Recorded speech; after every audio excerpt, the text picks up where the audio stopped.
এই নির্বাচনের মাধ্যমে আগামীর বাংলাদেশের ভাগ্য নির্ধারণ হবে এই গণভোটের মাধ্যমে। না ভোটে যারা ক্যাম্পেইন করছে তারা হচ্ছে ফেসিস্ট, না যারা বলবে তাদের ঠিকানায় বাংলাদেশ হবে না। গণভোট অবশ্যই হাতে সিল মারতে হবে এবং বিজয়ী করতে হবে।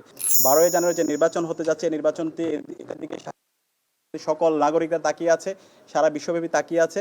সুতরাং এই নির্বাচনটা যেন অবাধ, সুষ্ঠু এবং নিরপেক্ষ হয়, সে জায়গায় তাদের দায়িত্বশীল আচরণ করতে হবে। এবং ছাত্র সংসদের পক্ষ থেকে ঢাকা বিশ্ববিদ্যালয় কেন্দ্রীয় ছাত্র সংসদ দেশের সকল ছাত্র সমাজকে সাথে নিয়ে এবং সকল রাজনৈতিক দল, দীর্ঘ ফেসিবাদ বিরোধী যারা আন্দোলন করেছে, ছাত্র সংগঠন, সবাইকে সাথে নিয়ে আমরা আমাদের ক্যাম্পেইন আমরা জারি রাখবো।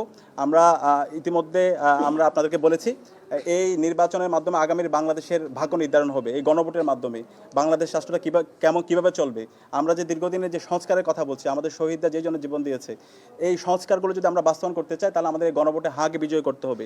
সুতরাং এই গণভোটের পক্ষে ঢাকা বিশ্ববিদ্যালয় কেন্দ্রীয় ছাত্র সংসদ, ঢাকা বিশ্ববিদ্যালয় সহ বাংলাদেশের সকল শিক্ষা প্রতিষ্ঠানগুলোতে এবং সারা দেশব্যাপী আমরা ক্যাম্পেইন করব। দীর্ঘ ফেসিবাদ বিরুদ্ধে আমরা যারা আন্দোলন করেছি, আমরা সবাই এই গণভোটে হাকে বিজয় করার জন্য, হাতে সিল মারার জন্য এবং আগামীর বাংলাদেশের ফেসিবাদী কাঠামোকে ভেঙে চুরমার করে দেওয়ার জন্য এবং নতুন রাজনৈতিক সংস্কৃতি বিনির্মাণ করার জন্য এবং গণতান্ত্রিক একটা স্থায়ী রূপে আমাদের এই দেশকে নিয়ে যাওয়ার জন্য আমাদেরকে এই গণভোটের জন্য আমাদের ক্যাম্পেইন করতে হবে। তো আমরা আশা করছি সকল রাজনৈতিক দল, ছাত্র সংগঠন, সিভিল সোসাইটি সবাই আমরা ঐক্যবদ্ধ হবো, আমরা আমাদের কাজ জারি রাখবো।